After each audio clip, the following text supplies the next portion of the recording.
بأونتي نتراب وليخا عيني بتز ملكعكم أنا خا بخرنا عيني عطب من ريب أنا ما يخان عين فريب بتبايخا وزيد قون أي بزين السخا زي عقب عيني بهالرخيب ريب جدني سمير الليل وعبي برشاني سناي كبلك سناي حلالي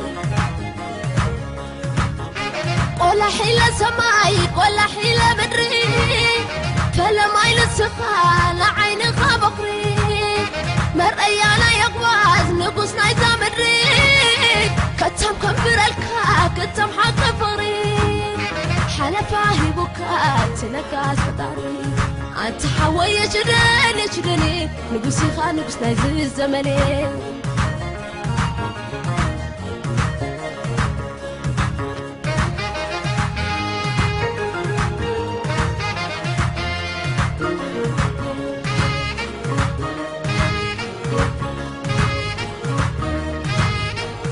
شدناي أنت شدناي حلالي راتي حلالي مريتك مرت مساتاي. Greetings to you all. My name is Mahdi Omar. This is the African Television Network of New England. To date, there exists in Cameroon no credible foster care system to provide for the parentless children orphaned by HIV/AIDS, tuberculosis, malaria, and other ill-fated circumstances. Each year, 1,100,000 Cameroonian children feel abandoned to the world with no immediate family members. The most fortunate are housed in a sponsor home and schooled in private-funded, self-operated, and mutually supportive communes. Others are placed in the care of elderly guardians who are surviving solely by subsistence farming, and others still are on their own and fending for themselves, the ideal formula for destitution and criminal activity. Youth Action Africa and Cameroon One are currently developing a program to confront these crises. These two non-profit organizations based out of Boston are in the process of developing some cooperation project in addition to those they already have in place. We will talk about it, what they are. Sean Bamford and Todd Finkelstein are the executive director of Cameroon One, while Ronald Fomundam is the executive director and the president of Youth Action Africa. Sean has the Bachelor of Science in Civil Engineering from Rensselaer Polytechnic Institute. He is the lead accredited professional in building, design, and new construction. Todd Finkelstein also has the Bachelor of Science in International Relations, minor in Philosophy, and a Master of Science in Ethics and Public Policy from Suffolk University. Finally, Roland Fomundam was born in Cameroon, West Africa. He earned his bachelor degree in biology and a minor concentration in international affairs and business administration. He is currently a graduate student in the School of Technology Entrepreneurship at Northeastern University. Welcome to our studio, all. It's great. My introduction actually does not do justice to your bio. It is very, very extensive and a very rich experience. But I took one paragraph here, one paragraph here to describe you. Is there anything in particular you would like to add on top of what I have just said about you? Todd? Yeah, I studied ethics at Suffolk University. It's ethics and public policy, which is the relations between moral duty and the foundations of government. Currently applying that to our work in Cameroon, and that's pretty much it. You pretty much hit it. I'm a registered professional engineer in South Florida area, where I currently live. From Boston, though, went to high school with Todd and grew up together. So you pretty much hit everything. Very good. Well, you pretty much said a lot of it, but I'm someone with a few things that I have going on simultaneously. I currently just graduated from the School of Technology Entrepreneurship at Northeastern. Besides that, I am the founder of Youth Action Africa, which I founded some 3 or 4 years ago. Besides that, I'm also working, I also founded another company which is called Obulo. It's a company that provides job search opportunities for Cameroonians, and also have something to do with consulting in the Cameroonian communities here and in Cameroon. So all in all, I am more geared towards engaging myself in things that provide social impact for Cameroonians in particular, but for Africans in general. Excellent, Director. But the second organization you established is only serve the Cameroonian community, or it can be used by any African community? Well, it serves solely the Cameroonian community. Why? Because it serves the particular needs of those communities, but it's something that I'm using Cameroon as a test model, and I'm hoping that once it becomes very, very successful and gains a lot of grounds in Cameroon, it is something that we can replicate it to other nations in Africa. Beautiful. We need you. Thank you. Yeah, tell me about the Cameroon One. And next we'll go to Youth Action Africa, but tell me about you are the executive director of it. Yep. Cameroon One. We're in our infancy. This is our first year as an organization, NGO. We are currently sponsoring the living expenses and educations of parentless children in Cameroon, right now in the Northwest and the Southwest province. We organize now year-round shipping, medical supplies, books, clothing, things along those lines. Our partners over there do proper distribution. And we are developing some more in-depth future ventures. 3 members of our board of directors have a strong history in engineering, so we hope to one day be doing a little more with infrastructure and whatnot. And currently right now developing a program with Youth Action Africa for in-home child sponsorships, and that's what we're promoting today. So. Yeah, to follow up on the in-home sponsorships, our plan of attack is the 3 of us and some other members of our team. We're going to travel to Cameroon this summer for probably about a month, visit all the provinces and try to develop relationships, because you can only do so much from this side of the pond. You gotta have a local presence over there. We want to go and set up pilot programs in the provinces and get local volunteers on board, and hopefully create a model that we can duplicate throughout the country and then the continent as well, to bring kids from youth foster care system through school, and then once they're through school, help them find a job or provide training so that they can be useful. And that's where Youth Action Africa comes in. That's where the synergy comes in. We provide, Cameroon One provides the funding for kids to attend school, and then together we're going to try to bring them along. And because a big problem in Cameroon right now is even if you get an education, if you're not in a certain class, or if you're not in the know, you may not be able to use that education to actually, get a job. And we want to make sure they have somewhere to, use that education. Yeah, this synergy between Youth Action Africa and Cameroon One, it's a unique synergy. It's one that I don't know of any African-oriented organizations that are looking to do something in this particular domain. And what it brings in, it is something where we are looking to bring in we are looking to cater for youths from an infant stage and then taking them through the adolescent, and then also providing them an access, for a livelihood when they grow up, so that we would not have to be there all the time doing everything, but just providing them that platform where they can see opportunities in front of them and pursue it. And that is what Youth Action Africa really stands for.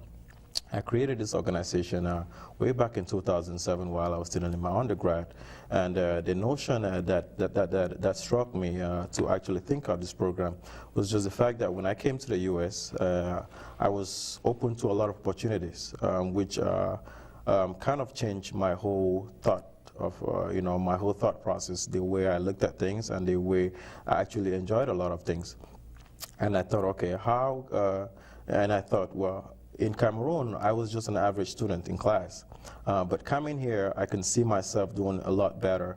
Why? Because it's not because of the teachers, but I think it's more because of the opportunities. I kind of see the way ahead of me, and I am more destined to pursue these things. But before I even think of pursuing these things, is because I see myself being enriched with a lot of opportunities and resources. So I thought, well, if there is a way that these similar opportunities can be taken to Cameroon, then you would now have this system where everyone could be very, very self-sustainable, everyone could be self-successful, and everyone could kind of make, you know, their own lives out of the few things that do have. And my goal from the time I stepped foot in the U.S. has been trying to see how do we kind of transfer some of these opportunities and resources that we have here in the U.S. into Africa, and that has always been my goal. And Youth Action Africa was then born, especially after I took a co-op from Northeastern, where I lived in Egypt for about 8 months. And you know, in Egypt, it kind of gave me a unique experience, an experience I never had in Cameroon, an experience I never had here in the U.S., an experience I always thought about, you know, thinking about this other country where we thought of civilization being started there, and when you get there, what you actually read in the books is totally different from what is actually going on. And then coming here and thinking, okay, in Egypt, they have some similarities in the problems that they do face.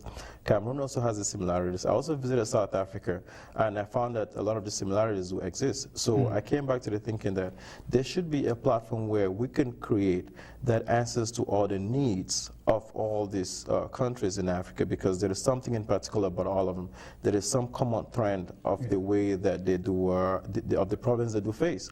So Youth Action Africa, what it does is it's a global network of youths, and we hope to come together collectively and think of how we can improve technological advancements in Africa as a means to alleviate poverty and improve health conditions through education and access to information and resources.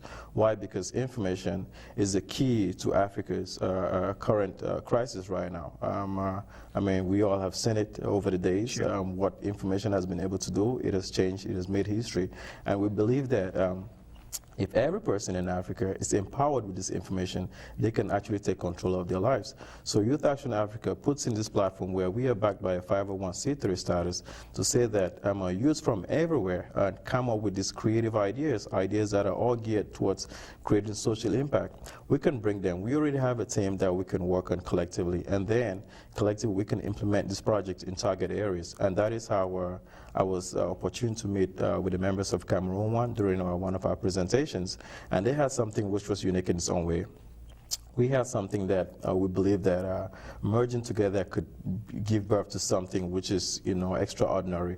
And so we decided to think of how we could, you know, instead of them trying to do what they're doing and we're trying to do what we're doing, how about we all come together and think of something that can collectively create this huge social impact. And that has been the premise of our operations. Excellent. So there is a potential to make these two organizations into one in the future? Correct. Definitely collaborating on many projects, and then who knows down the line. But what we see in the similarities in our ideologies is that societal ills can only be dealt with if you think of everything as a web. And our projects are looking at taking on many of the ills of society in one step, and that's why we're following these children from their orphan status, primary schooling, and up into a mentor status later on, and career advancements and whatnot. So, instead of just attacking one thing at a time. So. Yeah, I think another reason which actually gave birth to this in-home sponsorship program was just the fact that, truth to be told, we have a lot of these organizations that, you know, mean well and want to do well and have these programs that they've created that answers to the needs, especially orphans. But there is an issue that occurs that you start taking care of a kid today, but this kid becomes more dependent on you. But in the long run, you might not be there for the long run. Things might happen, you know, and then once you're not there, this kid now loses that support infrastructure which he or she had, and now they go back to where they were originally. So we thought, okay, how could we kind of answer to this need that, okay, we would not have to be there the whole time, but we can create a platform wherein they themselves can take ownership of it and then move on with it, where they can now kind of see the future and can kind of take control of their own selves and their lives. And that is a way that we could actually define success of such a collaboration. And as you mentioned, a lot of the orphans and paralytic children, they live in these self-sustained communes. And the biggest tragedy in Cameroon is that there are willing and surviving blood relatives, uncles, aunts, who just don't have the means to take the child into their household. So the theory of the in-home child sponsorships is to find a way to have privately funded foster care system where we are providing the means for living relations to take in their own blood. Keeps the family together and keeps the communes free for the most severe circumstances, as we were talking earlier. The mentally challenged children, people who fall to the real periphery of Cameroon, and that way also we'll be tackling short-term poverty by providing some funds and income to these households while being able to put conditions that the child is vaccinated, the child receives primary schooling, has certain expectations to provide this funding. And that way we also are tackling long-term poverty by educating and following through to make sure we have constructive members of the community who otherwise would have received no education at all. And that's sort of our... Excellent, excellent. The next question I have for you is particularly intended to Todd and Sean. The Ronald participation in Cameroon's political, social, and economical affairs, although commendable and admirable, it is not earth-shattering news. He's from Cameroon. He's giving back to the community. The same thing, I'm from Ethiopia, so if I go back and do some kind of social work, it is given. My question to you, two questions. Why particularly Cameroon? Why not Southern Sudan or Tanzania? Two, how did you become involved in Cameroon? Well, the answer to both those questions is really the same. We have a close friend who we've known since we were, middle school age. Very close friend of ours. We consider him family. Our parents consider him like a son, and he's from Cameroon. Okay. His father is one of the Fons in Cameroon, which is a king, a tribal king in the Mancon area. And we went in December of 2009 to visit his family and see where he came from and learn his roots. And while we were there, we made a lot of friends and we fell in love with the people, and the Fawn asked us how we can help, and Cameroon One was our answer. That's what we came up with on the flight home. Yeah. Well, we decided. It makes sense. And also we have a stake in the community because we grew up with the diaspora over here, not just our close friend, but his extended family over on this side. And so going across the Atlantic was sort of a homecoming for us because it's been part of our life for so long. So Cameroon was part of us before we seen Cameroon. So I understand why not South Sudan. Yeah, it wasn't rare. We didn't just pick it up. Right? We drawing a map in Cameroon. Yeah. But honestly though, what is your experience? Usually when I meet people from Europe or American, when they told me they have visited Africa, I always ask their genuine answer. How was your experience? And they usually say, to be just politically correct, maybe not to offend me, oh, just unbelievable. Could be, I don't know. But when you first arrived in Cameroon on the airport, did you find Cameroon as you expected it to be, something shocking, something saying, my God, what a beautiful continent. What was your read? Don't be politically correct. How was your experience going from Boston, which is a very civilized, developed first world, to that of the continent of Africa? I mean, there's some aspects that are so wonderful. I mean, in the people themselves, and people are so willing to engage with you and so eager to, you know, we were the, you know what I mean. We were interesting to them. So I mean, there was that aspect, and then there's some parts that were just I don't want to say unfortunate, but unnecessary, and you know, especially from an engineer's eyes or policy eyes, things that didn't have to be, and that was a little frustrating. And so, and that, to not be politically correct, there's like any society, there were some things that were off, but there's some things that were so amazing at the same time. So It's the shocking. polar, yeah. It was. I mean, it was in some ways what I expected, and in some ways, you know, not what I expected. One thing that stands out is the dust. We were there during the dry season, and it was just, everyone's laughing, but it was, I mean, it was tough to take coming from somewhere where everything, there's all paved roads, and you know, you go over there, and especially outside of Yaoundé and Douala, there's not a lot of paved roads, especially the road to the palace was not paved. It's just a red clay, and that dust just, I mean, weeks after I got back from that trip, I was still coughing up the roadways. And quite frankly, it shortens lives. It's, I mean. Yeah. So as a person, that experience made you a better person, and you start appreciating this country immensely, isn't it? The difference between life here and back home in Africa is just tragic, isn't it? Yeah, perspective was the word that we used a lot. You know, we're a little spoiled coming from over here, and you know, having everything and never wanting, you know, good families. And when you leave a place like that, you see just how happy everybody still is, and how they just find joy in whatever they have.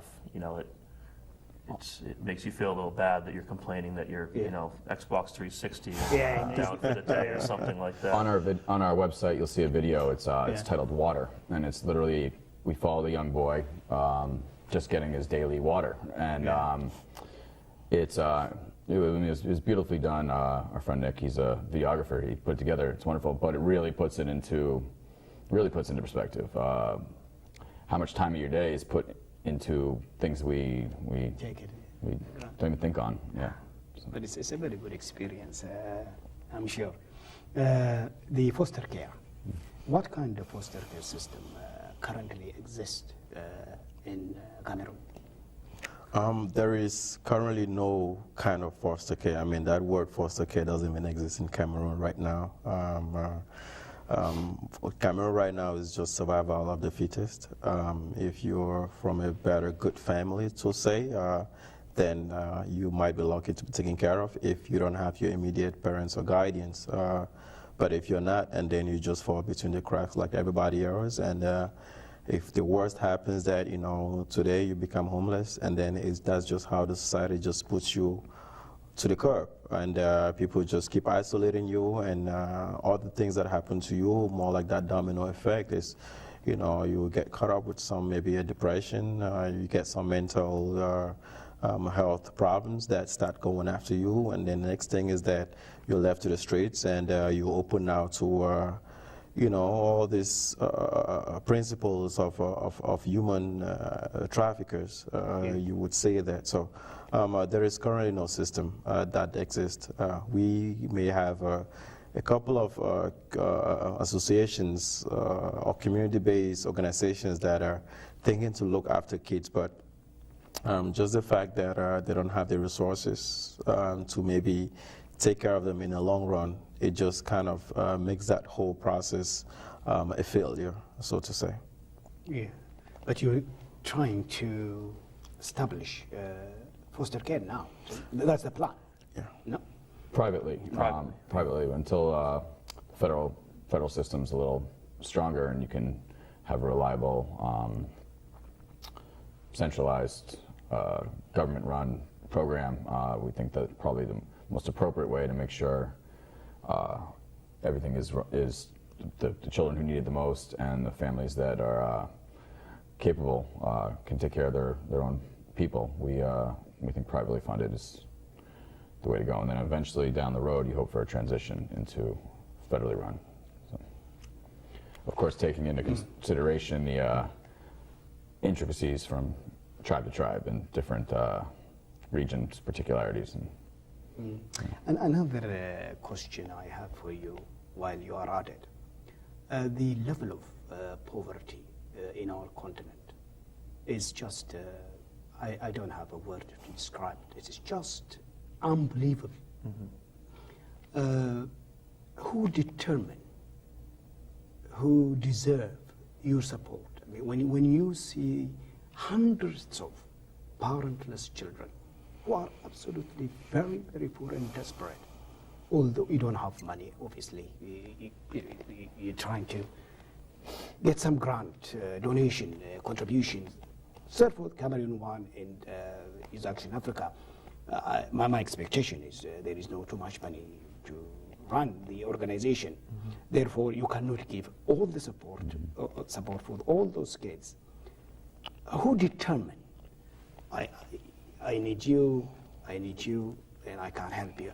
That must be a very heart-wrenching decision to make. How do you pick children from the shelter, for instance, to help them? Well, currently right now, because we don't have a local presence in Cameroon, we work with other local organizations that have identified children, and we work with them, and they have systems in place where they'll provide us information on why the child was orphaned, his situation, and they also follow up for us right now because we don't have that local presence. So we're currently partnering with other organizations in Cameroon and working with them, and they've identified children for us, and that's the reason for our trip over the summer, is we'd like to set up our own system and find local volunteers, and then really from there it's just going to be a matter of, you know, kids apply and we pick the ones that we feel, and not just the three of us, we have a committee that will review the applications and look at that stuff and just, you know, do what we can. I mean, that's our biggest challenge right now. Yeah. As Todd mentioned, we're our And first between year. Cameroon One and Youth Action Africa, I'm sorry, No, we were fortunate enough to have strong, important relationships over there. So it's reliable. It's not like we just go in cold. And yes, you do have to pick and choose, and that's why while we're over there, we're going to be touring the mosques, the churches, and our relationships in both of those foundations, so that we have someone who is in each community our face, and I mean, unfortunately, we won't have eyes in every community, but we're going to have we're formulating a system where our, you know, the church leaders, the imams, they'll be able to be our eyes for us and make sure everything's regulated. Do you have a say, though? Do you have a say? Yeah, sure. I think, you know, the premise of our collaboration can definitely answer to that particular question. And part of what Youth Action Africa is doing, the in-home sponsorship is not our only program. We are also offering a free computer and business development center where we hope to have this in schools in different localities. Where, you know, people from that school and communities around that school have access to free computer learning to these different institutes. We're also working to create sister hospitals with hospitals here in the U.S. where we could kind of take hospital or medical equipment and donate to hospitals back in Cameroon that are working in target communities. So the answer to that now comes to, okay, who are the vulnerable people that live around the communities where we are based? I think we could, for now, speak to the areas where we are located, even though we have a goal to expand all over Cameroon. But I think just starting from the places where we are actually located at, and maybe identifying the kids in that area who desperately do need our help. It could only be with the orphanage. It could just be with having access to school. It could maybe having access to the hospital. So in one way or the other, we would definitely answer to each and every one's needs in one way or the other. And this is something that we hope that as it grows and scales out, we could actually replicate it and have it to a platform where it's not picking and choosing who comes in or who goes out, because everyone has an issue and everyone feels the need to be part of something that it's ongoing. Now we will be able to incorporate all that come into the program, because now we would now have a platform where we could fund it and we could sustain it for a longer period of time. But the also important thing that we are hoping to do with this is connecting with institutions on the ground so that we could use students from colleges and universities to help foster this particular program. We have a curriculum in place. We would go there and teach this curriculum to the students in universities and colleges. And then when we are not there, the students and the students from the schools will now in turn, work in these different communities. One good thing that it does is that it gives access to students in these universities a field experience in the different things that they're learning. So we would now have many eyes on the ground, looking, working, going into the rural areas where maybe we don't have access to get into, or we don't have the time to get into. Now they will be able to go into these hinterlands and be able to locate kids and people that do need our assistance and bring them, to our platform. And that way we hope that we could reach almost everybody. And the second part is the fact that we are actually right now working with a lot of community-based organizations, with churches, with mosques, and every place where we believe that there is an assembly. We are looking to locate community leaders. For example, Cameroon One, they're already working with the Fawn of Mancon, which is like one of the very big areas. He has a say in this area. So we believe that once we could start from the people at the top, we could definitely disseminate, the information about our programs to the rest of the communities and bring a lot of them involved. Thank you very much. We don't have too much time for this segment. When we come back, obviously, I will have more question. You are watching the African Television Network of New England. We will be right back after this fantastic African music.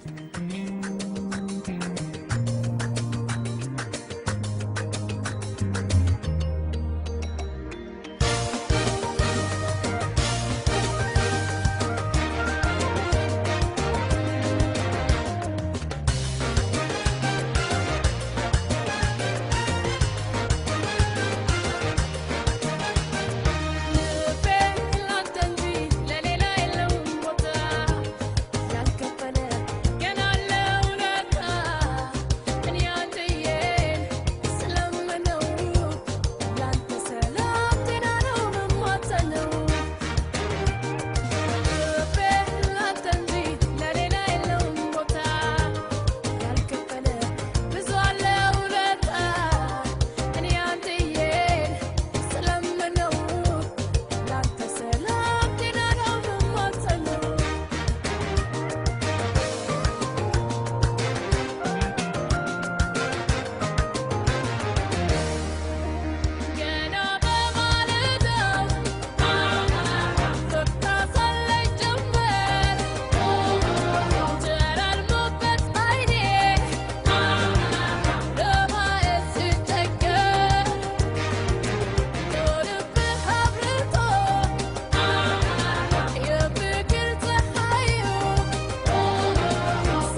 African Television Network of New England. The topic of today's interview is foster care for parentless children in Cameroon. To talk about this issue, I have three guests here in our studio. My guests are Sean Bamfors and Todd Finkelson. They are the Executive Director of Cameroon One, and Roland Fomundam. He is the President of Youth Action Africa. Come back again, my friends. When we left off, we were talking about the difficulty of picking who deserve your service. I think you explained it very well. But how do you follow up your children from the beginning that you recruit them to your service to the end of their adulthood? You know, the point of helping these children are to be a good citizen, supporting themselves. How do you, there is an incredible corruption in our continent from top to bottom. So when you write a check to this kid, you wanted to know that money sent to this institution worked to your goal and to your advantage. How do you have a picture, a profile? How do you know you're doing a good job? It's a tiered approach. Yes, we would get a picture of all the children and a profile, and get probably quarterly updates on their progress, review their grades. It also touches on what Roland spoke of. We need community leaders to be our eyes and our ears locally, find people that we can trust to work with us and go visit the schools and go visit the homes of these children and make sure they're receiving the care they're supposed to, getting the dental care, getting the health care, getting the education that our funds are supposed to go to. I mean, it's about having even just that one person in the community who that we've recruited to follow up on everything. I mean, go to the school and make sure that the particular children that we are sending to this school are, check on evaluations, and it's having proof of vaccinations. It's having, but following them through the years. It's getting them through the primary schools, and then we make sure they go to our next step of our program, which would be the computer classes, curriculum, giving them those kind of options, and then even following through past that, career advancement, and making sure, like we spoke of earlier, and you just did with corruption, making sure all the good jobs don't just go to a relative of the governor or whoever, making sure that our orphans don't just become overeducated orphans who can't do anything with their lives. And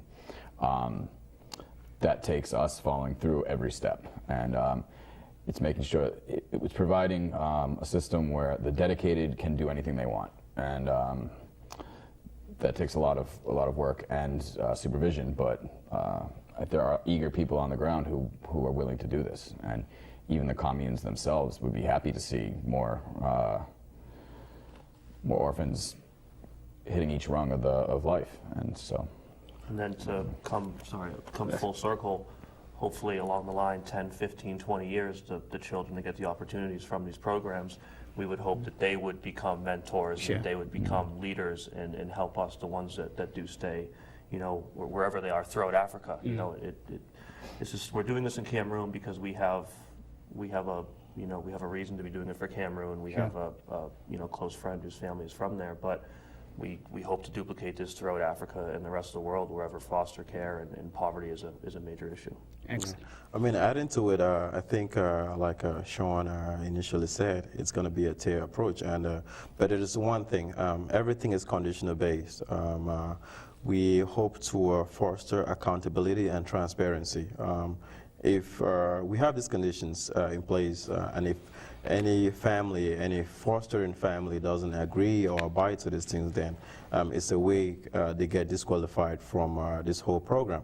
So that would be our very strict policy that we have in place, and that we would be working with university students and all the other college students who would be doing weekly evaluations.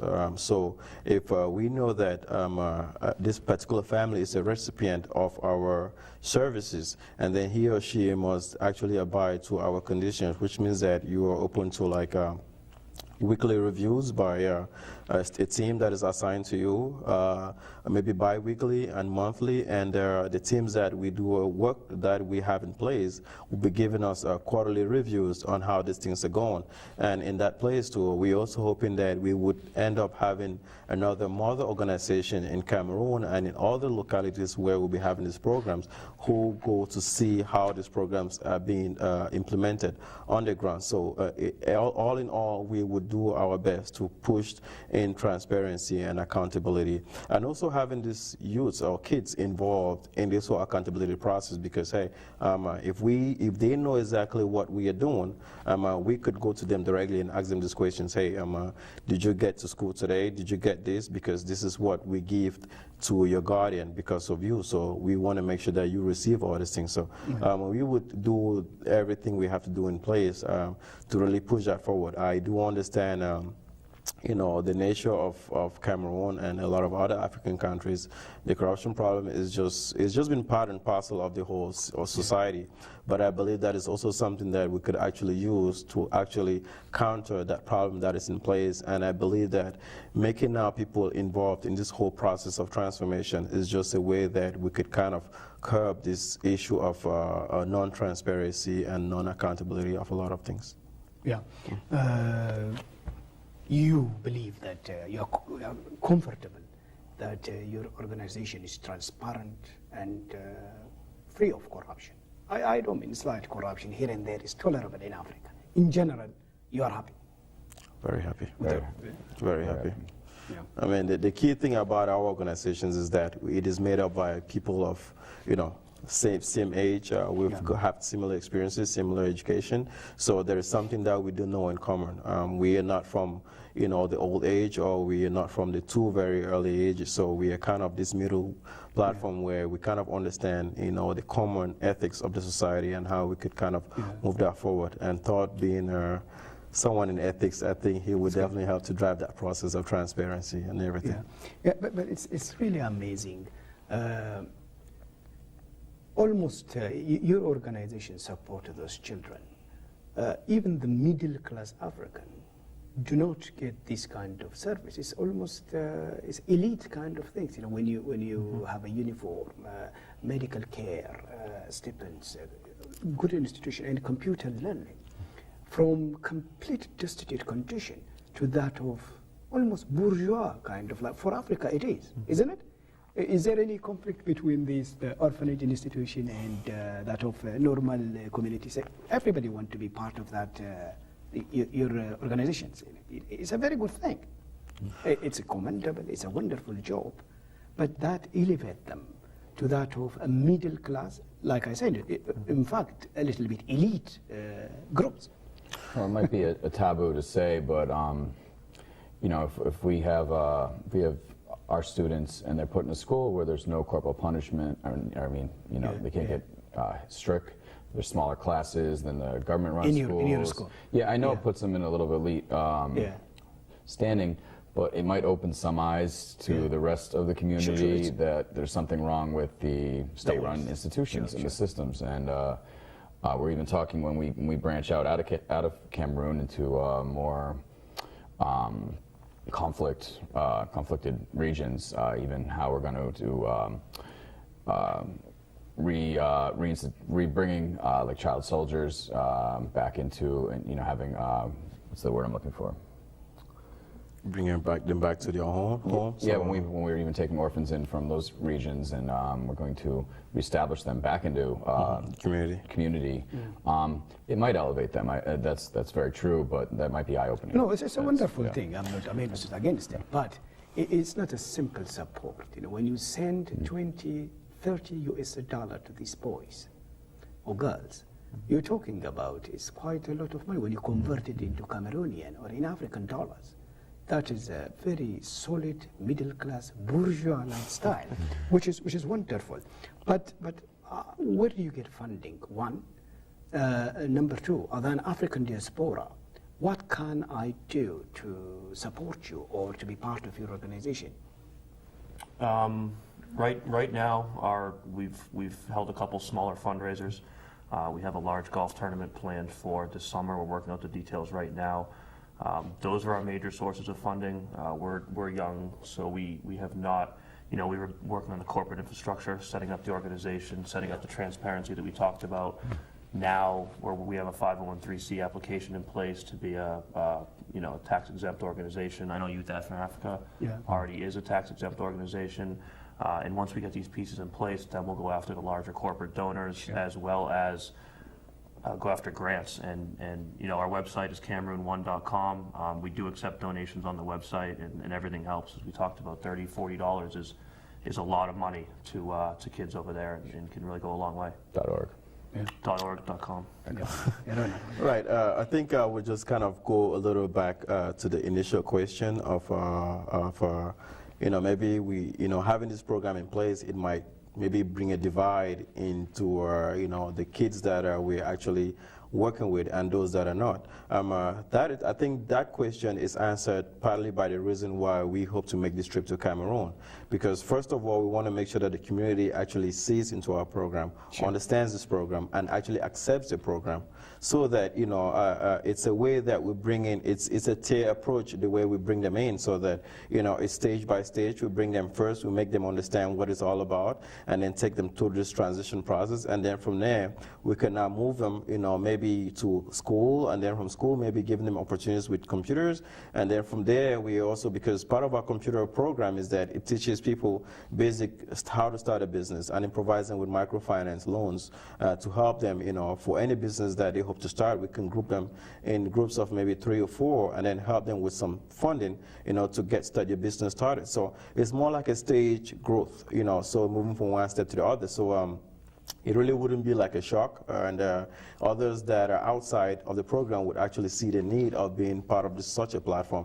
And also the fact that we involve community members to be part of this transition makes it even better, because it's not as if we are the ones going to run it, where they look at us and they look at themselves and thinking that, oh, when can I be like this guy Roland? I mean, it is a huge gap. So having their own people in the communities, work with them, is another key, and making them being mentors of the students or youths that we're working with is it's another big thing on it. And the way that we've been using to get funding has just been the normal process that we've all tried to talk about, and having programs that we could raise funds, even though that is kind of tricky, especially how with the economy at this point. But I think the fact that we are backed by tax exempt status, it opens a lot of doors for donations to come in. We are actively right now seeking a lot of donations, funds from our website, youthactionafrica.org or .com. Any of them goes, and donations come right there, and we'll definitely respond to you with a tax exempt status, so that when it's time for your taxes, you definitely get that tax write-off of those taxes. Beautiful. We don't have in short, yes. And learning from the people in each community is what our strength is. We're not some giant organization where we're kind of implementing what we have decided is how to solve each issue. We're working with people who are in each community, so we can modify the program for that particular region or country once we hopefully, God willing, go continental.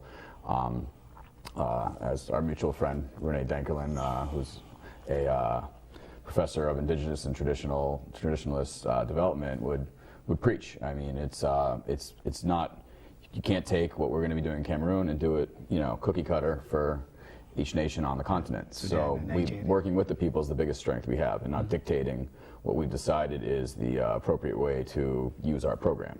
Sure.